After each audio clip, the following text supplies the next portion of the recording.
Buenas tardes, son las 5 de la tarde y estamos esperando a los alumnos de la clase de Letras Mexicanas Contemporáneas.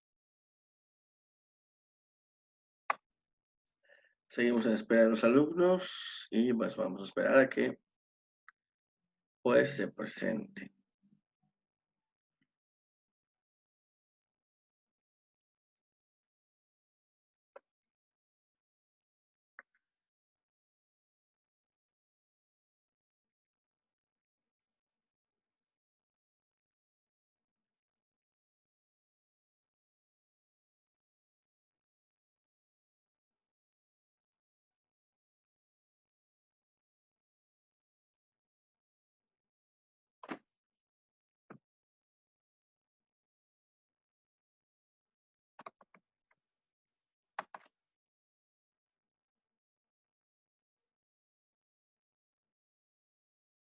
Buenas tardes, buenas tardes, Ros, ¿cómo estamos? Buenas tardes, profe. ¿Cómo seguiste de tu alergia? Ay, sigo mal. No se me quita, realmente ya me di por vencida. Entonces iba a tomar Ah, medicina y todo, pero no se me quita. no, a No mí puedo. igual no se me quitó y ya no huelo ni nada, pero No, está pues qué muy bueno que temprano. está mejorando. No, yo no, yo a veces no puedo dormir. Me llega a picar mucho la nariz y, ay, no. Me levanto siempre a la madrugada porque yo no puedo respirar, que se me tapa tanto. Sí, yo tengo té de limón y de miel, eso me ayuda. Ah, igual, tomo té, pero pues prácticamente ya. Igual me compré la pastilla de la Alegra, que se toma Ajá. en la noche, en la mañana y en la noche. Pero Hola, pues, profe. Buenas no. tardes, Leonardo, ¿cómo estamos? Hola. Bien, chicos, la verdad es que hoy mando un poquito. El ¿Qué jueves. estábamos viendo en la clase anterior? Ya habíamos visto, vimos la No, la novela esta lectura, de la Ro. lectura Les marqué del una autor. tarea, ¿se acuerdan? No marco nada, profe. No les marqué nada, no fue ustedes, tienen razón, perdón. Eh, Habíamos visto Roce de dos aromas de Vicente Leñero. Sí. Es correcto. Entonces, ya habíamos comentado un poco la obra, ya habíamos leído la obra. Hoy déjenme, ¿se acuerdan que les había hablado, pero él es cubano, no es mexicano? Y sí me gustaría que leyéramos parte de esta obra de él. El autor se llama Vicente Stornino. Así es raro el apellido, ¿no? Perdón, no Vicente, Abelardo Stornino, perdón. Abelardo Stornino. Déjenme les paso el tip. Les comparto la pantalla. Perdón, chicos, está muy seca mi garganta, entonces cuando hablo mucho se me... No se preocupe.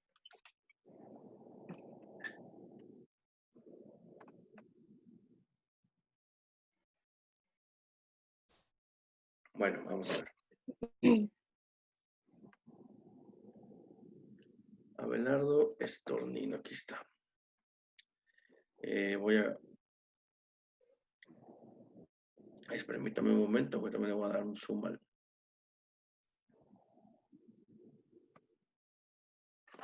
Ay, ¿sí me escuchan? Sí. Sí, maestro. Ok, permítame entonces.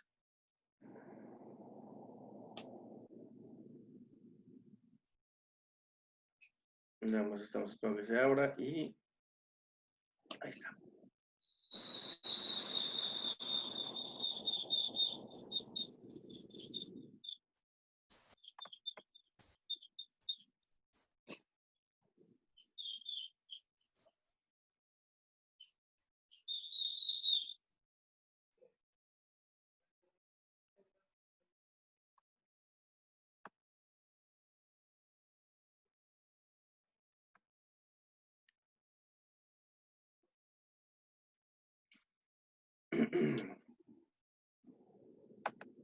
A ver, permítame. Ahora sí.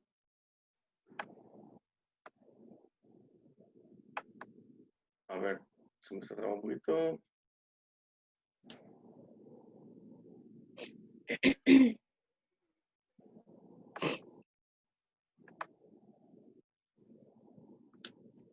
La obra se llama,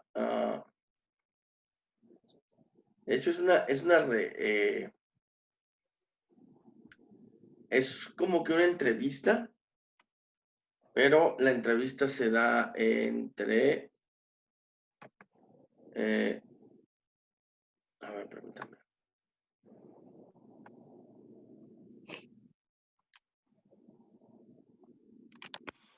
Ok, son dos personajes. La obra se llama Hay que saber sobre Abelardo Estornino, es de Angélica Alcines. Pues es una entrevista, de hecho, que se le hace, pero se manda una representación de obra. No conseguí la de los mangos de Caín. Es un poquito más difícil de encontrar. Y bueno,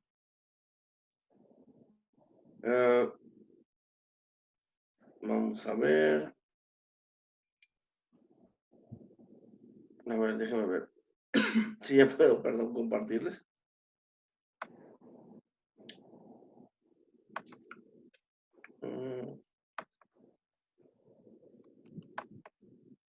Ustedes me dicen si ya pueden ver.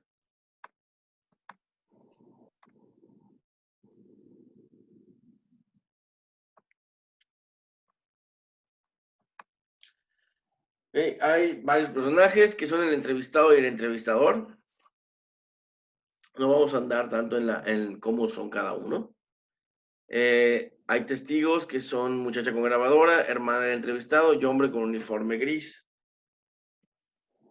Salen en los altos de una casona por el balcón del calle 25, entran todos los sonidos mañaneros, ruidos de autos, ladridos, silbidos, gritos de alguien que vende ajos y hasta tempestivamente un periódico. Granma que ha alzado su repartidor. En las paredes cuelgan varios cuadros de su único pintor, pero que varían en estilo desde el abstraccionismo hasta el pop art. Son obras de Raúl Martínez. Ay, perdón. Acto primero. El entrevistado y el entrevistador miran hacia una misma pintura con el incontexto, ella a él. Representa a un hombre y una mujer desnudos que sostienen entre ambos un mamey a pesar de que las hojitas de parra brillan por su ausencia. No cabe dudas que son Adán y Eva dibujados con cierta impudicia. Ross, ¿te parece que es el entrevistador y Leo el entrevistado? Sí, profe. Ok, empezamos, por favor. Okay. Al igual que este cuadro, usted también ha parodiado la moralina del pecado original, solo que el fruto prohibido era otro y se multiplicaba en el título de su obra Los mangos de Caín. ¿Sintió alguna vez sobre sí el peso del dogma religioso? Explicar eso es un poco complicado porque yo fui religioso hasta cierta edad. Era presbiteriano, todo lo sexual era considerado pecaminoso y yo no iba a dejar el sexo porque fuera pecado. Incluso en su mencionada obra hasta se permite redimir al primer fratricida, quien le dice a la serpiente: devuélveme mis mangos, yo no necesito tus palabras, no me interesan las palabras. Voy a hacer algo que no me enseñaron, no me importa qué nombre le ponga, allá ellos con las palabras, ahí tienen el diccionario.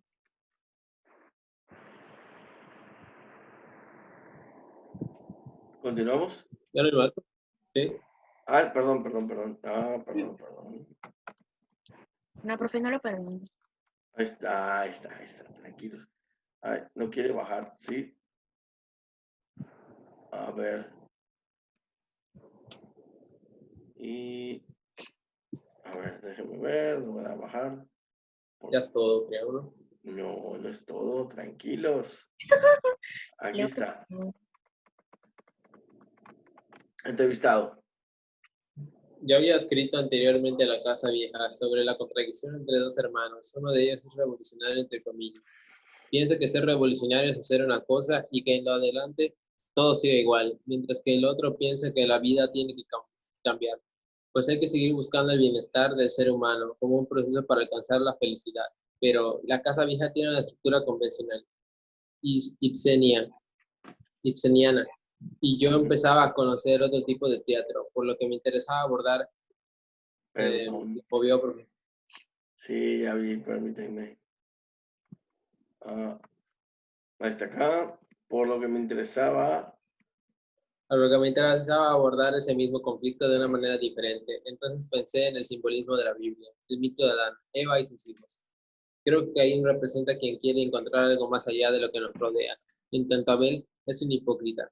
Dice sí todo el tiempo, sin preocuparse por nada, porque lo que desea es hacerse del dueño del paraíso. Cuando Caín lo descubre, no tiene más remedio que eliminarlo. Hay un trasfondo religioso, pero mi intención fue más social que la religiosa. Ok, vamos a ver. ¿Ya? Entrevistador. Ok. Voy. A pesar de publicarse en 1965, Los mangos de Caín parece escrita recientemente. Quizás porque hay algo en esa obra que es llamada la intertextualidad, sobre la cual se ha hablado mucho en los últimos tiempos. Me refiero al empleo premeditado, en este caso, de las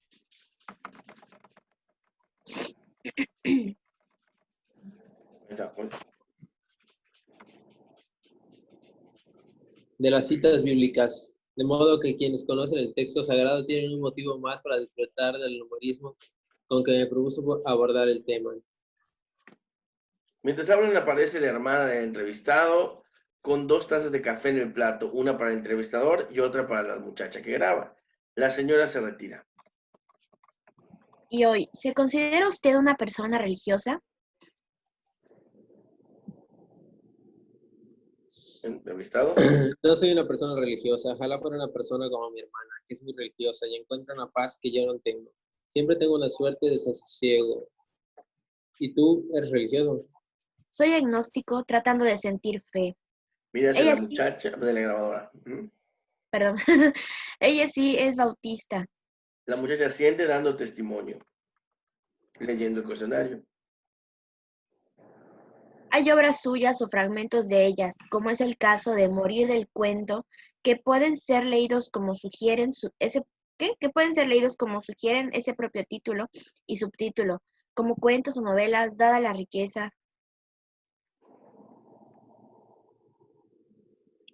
Me pasó. literaria basada en la textura de los, ¿qué? Ay, Ese acá.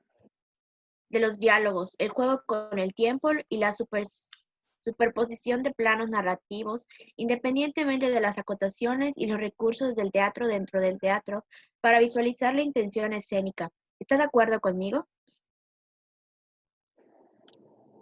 Mm, hay varias cosas que se unen ahí. Yo sí estoy influido por algo, es más la novela que por el teatro mismo. En el teatro he tratado de encontrar estructuras novedosas, de no repetirme siempre, de hacer algo diferente. Eso me lleva también a ver el teatro como un texto literario. Y entonces reviso continuamente, no hago una versión y me parece que ya basta con ella, sino que busco la forma de hacer ese texto más sintético, con más ritmo. De ahí el empleo de los cambios de tiempo, el morir del cuento, que me asemeja en esa obra a un policíaco, ¿no es verdad?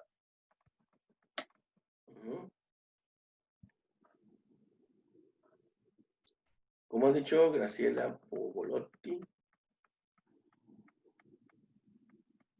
Ok. Como ha dicho Graciela Pogolotti, al modo de una indagatoria judicial, se trata de dilucidar las razones del suicidio de Tabito. La investigación se convierte en el juicio de una sociedad que ha construido tanto el personaje de Tabito como su imagen. Mira, yo siempre he partido de mis obras de experiencias personales. Cuando niño asistí al velorio de un primo mío que se había suicidado. Recuerdo cómo entraban las coronas, cómo la gente lloraba sentada en las sillas, las velas encendidas desde el suelo. Observaba todo ese ritual del velorio, de la muerte que se va construyendo poco a poco y que entonces es para mí incomprensible. A partir de esa vivencia, empecé a indagar sobre cuál era la razón de mi primo se hubiera suicidado. Y lo que hice fue llevar esa investigación al teatro. A ciencia cierta, no sabemos por qué Tabito se suicidó.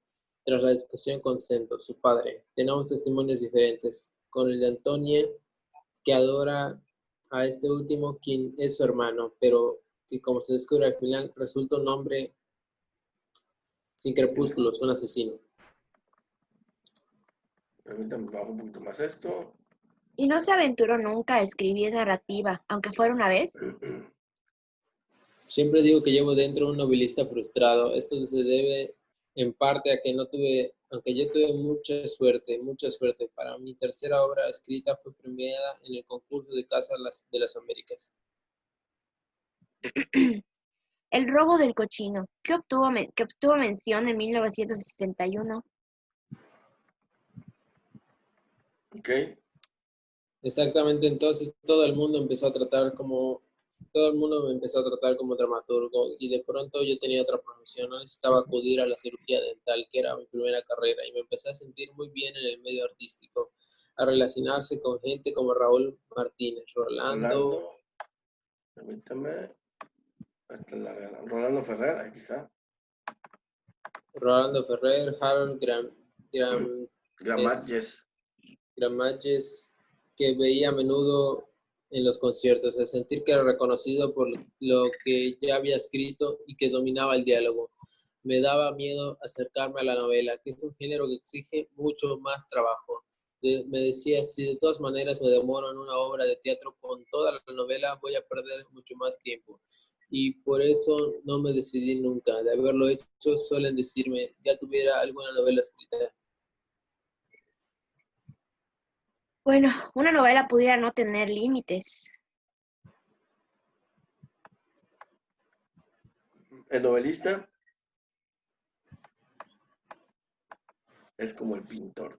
El novelista es como el pintor, trabajan en solitario para lograr su obra. Hasta después imprime, toma su propio camino y ellos tienen que seguir trabajando solos. El dramaturgo no puede ser teatro, necesita del concurso de los demás, los actores, la producción. Ahora, después de viejo, ese trabajo colectivo en equipo me alegra mucho porque me encuentro siempre en compañía.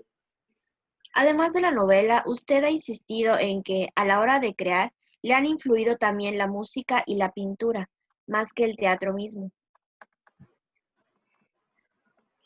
¿Ok? Ay, perdón, me pasé. Durante mucho tiempo, aquí está.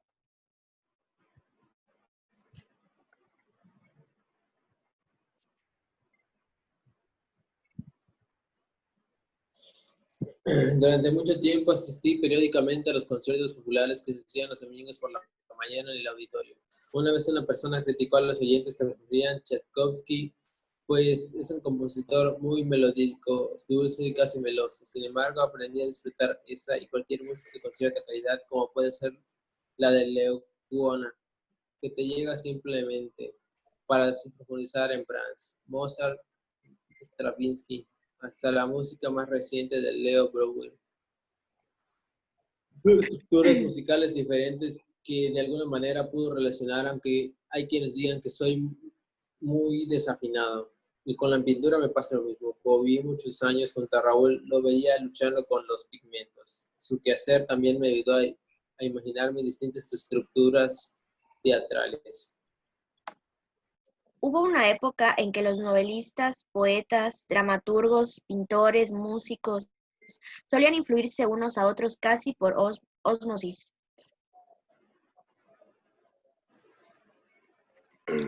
Para mí el mundo se ha convertido en algo muy extraño en este momento. A los conciertos asisten los músicos, a las exposiciones existen los pintores y al teatro hacen una pausa en vino. No va la gente del teatro, sino el público general. En entrevistador, la muchacha y la grabadora sueltan la carcajada. Entrevistado con tono dubitativo.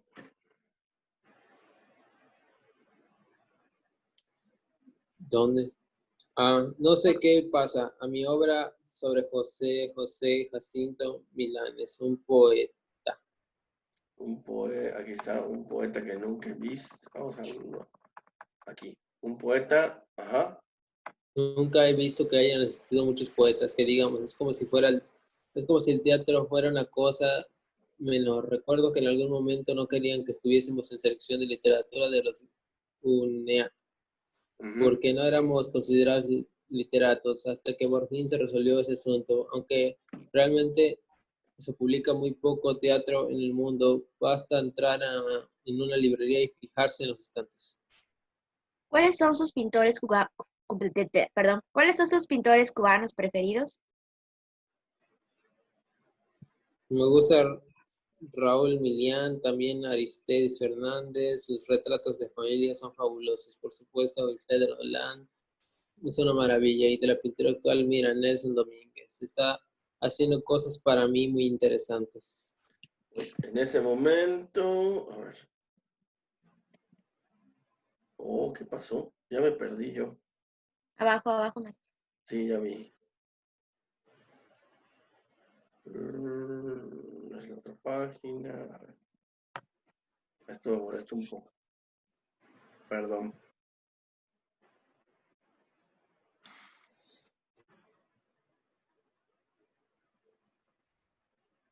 Pogogliotti, estamos todavía en Graciela Pogogliotti, vamos a ver.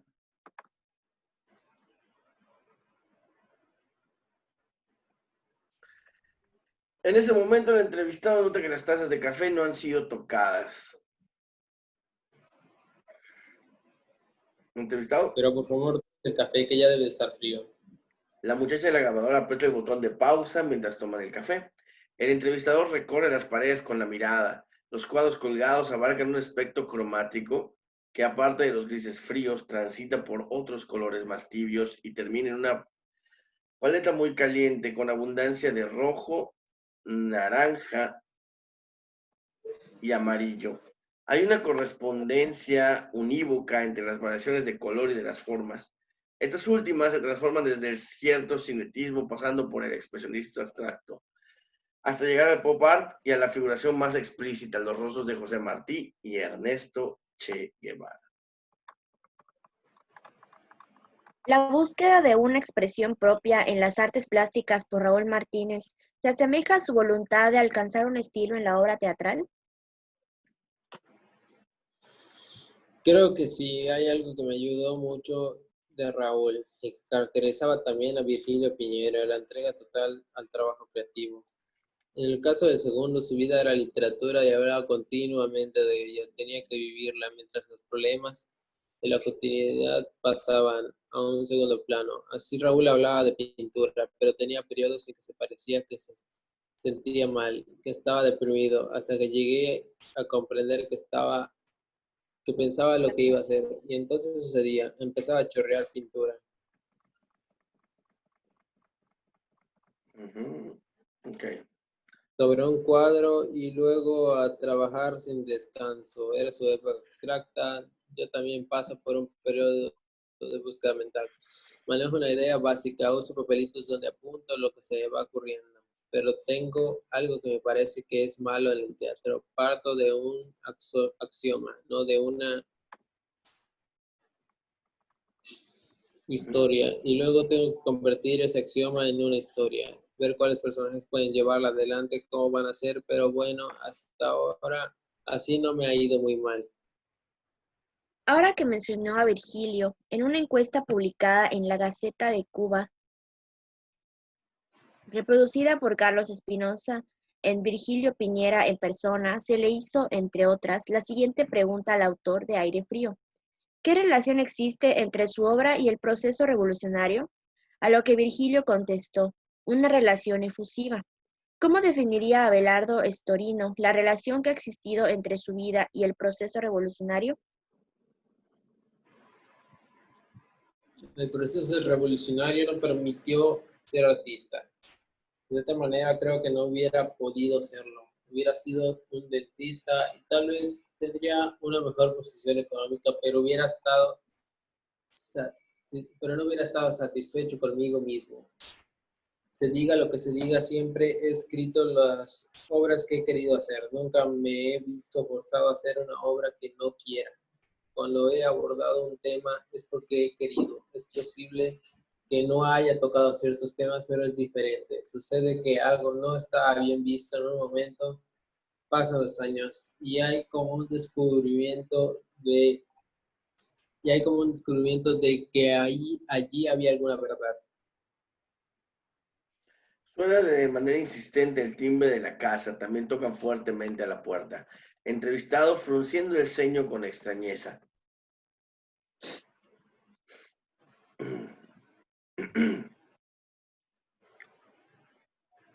¿Entrevistado? Leo. He dicho de todo. He dicho a todo el mundo que por la mañana del sábado no podía ver a nadie porque esperaba una visita. Perdón. El entrevistador y la muchacha de la grabadora. Ay, odio esto. Una disculpa.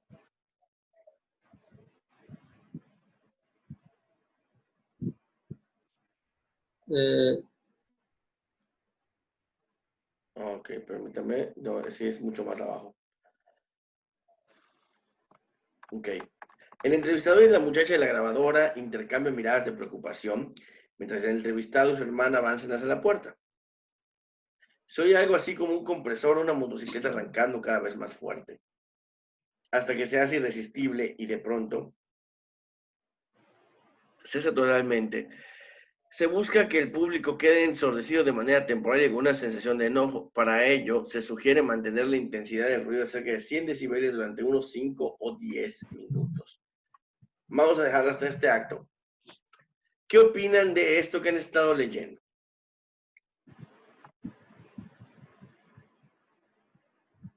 ¿En ¿Mande? sí esto es una obra o es Es realmente una, una entrevista tal cual?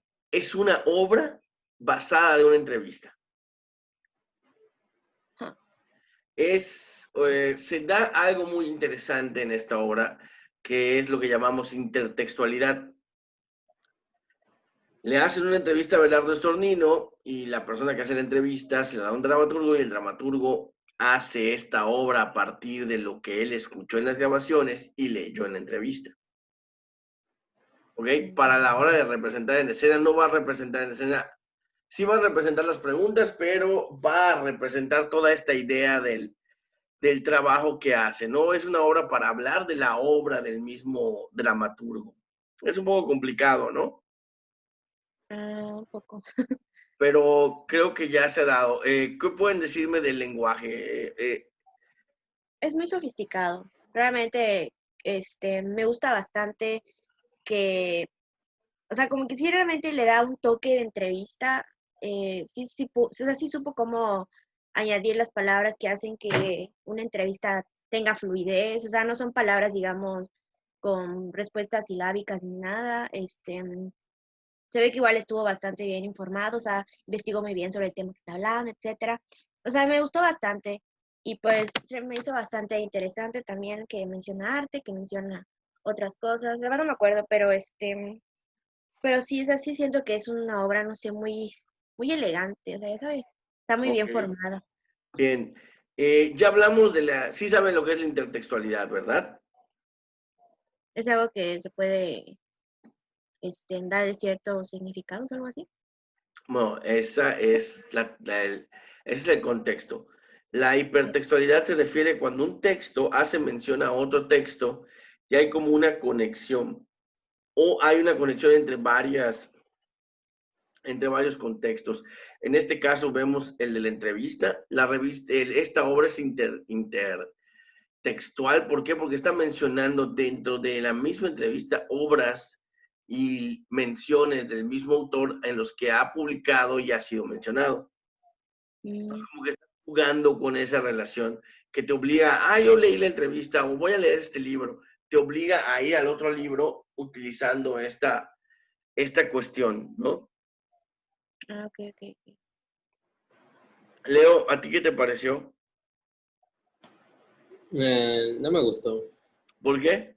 Se Porque notó, si es una obra, entonces ha de estar muy aburrida, ya que Ok. son solo dos personas, entrevistada y No, son entrevistador, 4 personajes.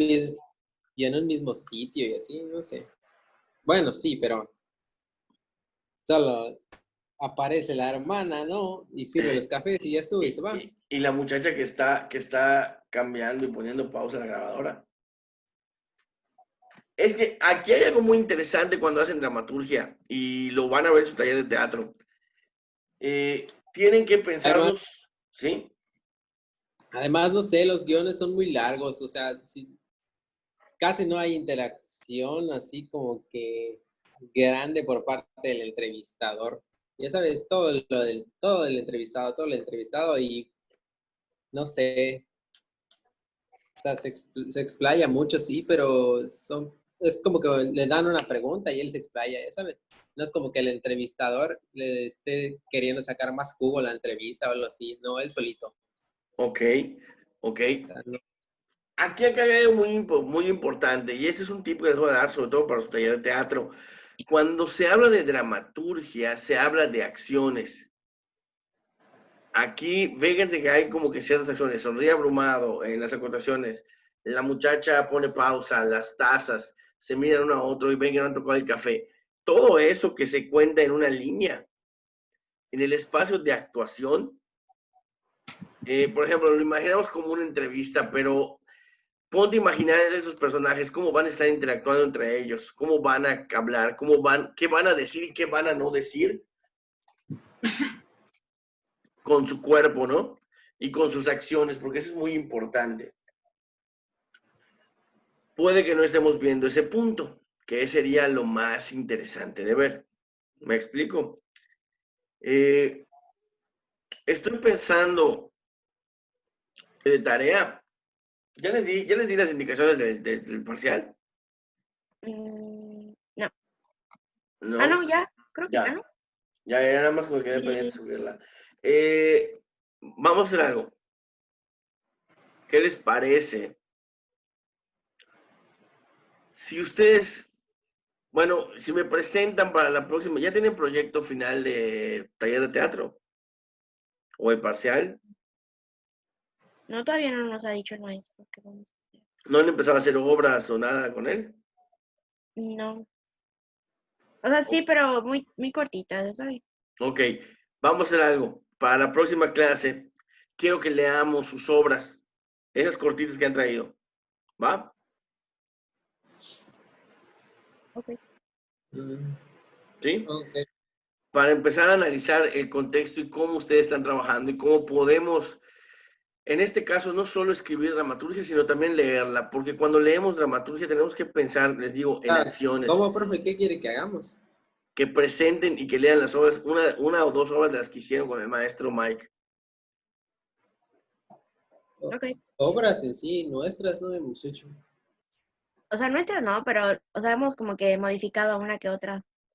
Ajá, eso.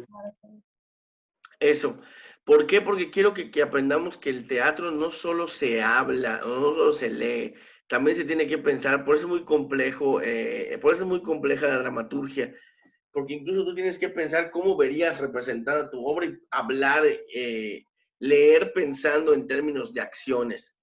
Básicamente tienes que imaginar todo lo que está pasando mientras lees, que es un muy buen ejercicio de lectura y también les va a ayudar en su narrativa y pues en determinado momento, para escribir narrativa, poesía no tanto, pero sí para la comprensión de cuentos, de acciones, incluso en su crónica, si quieren escribir crónica, les va a servir para orientarse, ¿no? Y para poder orientar en acciones y poder describir bien qué está pasando. Entonces, chicos, con una disculpa, lo dejamos aquí. No me estoy sintiendo no me estoy sintiendo muy bien. No se preocupe, bro.